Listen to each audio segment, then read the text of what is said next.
Hey everyone, I just wanted to record a short video about the first essay assignment, the reflection essay about the AI writing experiments, and also about revision opportunities. So by now I've finished commenting on all of them. You should see comments from me on the draft itself. I also leave a comment on Canvas where you handed it in, and there's a little window there that like allows me to leave a comment. And I have a little bit of an end comment there. And of course, there's a grade as well.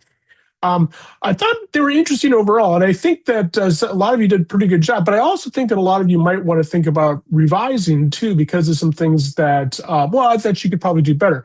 One of the things I was really trying to emphasize with this assignment was the idea of trying to write to an audience of readers who are not necessarily in the class, and also trying to write in a genre and a style that is closer to imitating some of the things that we read, especially some of the things that we read from mainstream media sources. And by mainstream media sources, just to make sure we're all on the same page, I mean things like the New York Times, the New Yorker, the Atlantic, various web articles, stuff like that. I think that a lot of people didn't quite grasp onto that idea. And I think there's interesting little phrases that pop up in essays that betray that it's a school project as opposed to trying to be an essay that lives in the world, right?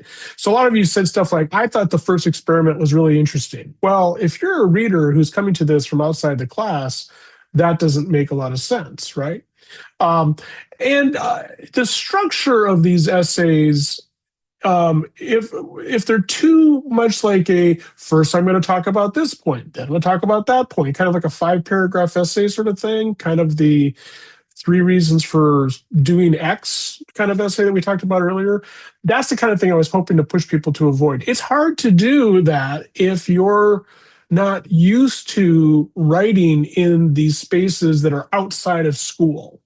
But that's kind of what I'm trying to push people to do. And I'm trying to push people to do that for a bunch of different reasons, not the least of which is an essay shouldn't be an answer to a test question, right? So I'm not just trying to say, tell me about your 4 experiments and answer the question of like what you learned from them. I'm trying to get you to use these assignments as a place to start to write an essay that is something that you're interested in and that it has your point of view and has your voice and presence. And, that's increasingly important in an era of AI, right? Because as we'll be reading soon, in the time of AI, the most important thing, the most important skill we can probably nurture in ourselves is humanness and actually appearing to be like a real person as opposed to just an answer to a question, if that makes sense.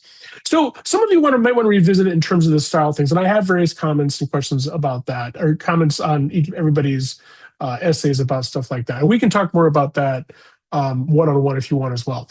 The other things too that a lot of people kind of fell short on is quoting and citing some of the evidence that we read. We read a whole bunch of different articles about AI, and all the readings did tie to the experiments. I mean, I did that on purpose, right? I wanted to assign these readings because I want you to learn more about AI, but I also assign a bunch of these readings because I want you to make connections between some of the points that are coming up in these essays and some of the things that you discovered in your experiments, okay? Some people just did a little bit of a drive-by where maybe they mentioned an essay in passing or something, or reading in passing, and that's not enough. So that's another thing a lot of you might want to work on in a revision. Another thing that a lot of people might want to work on in a revision too is maybe bring a different focus to the essay that you wrote. I think a lot of people felt obligated to talk about all 4 of the writing experiments, and I thought I made this clear. Maybe I didn't make this as clear as I should have. You don't have to do that. There's no obligation to talk about all of these experiments, nor was there any obligation to sort of spend equal amount of time on these different experiments. You could have just focused on 1 or 2, and you also could have taken a bigger picture, sort of view. Because again, think about this in terms of an essay that you're trying to write that lives beyond the bounds of our class. So what kinds of things would you want to tell people about what you learn from those experiments, right? Now, here's how revision works. All right, I think that's it. See you online.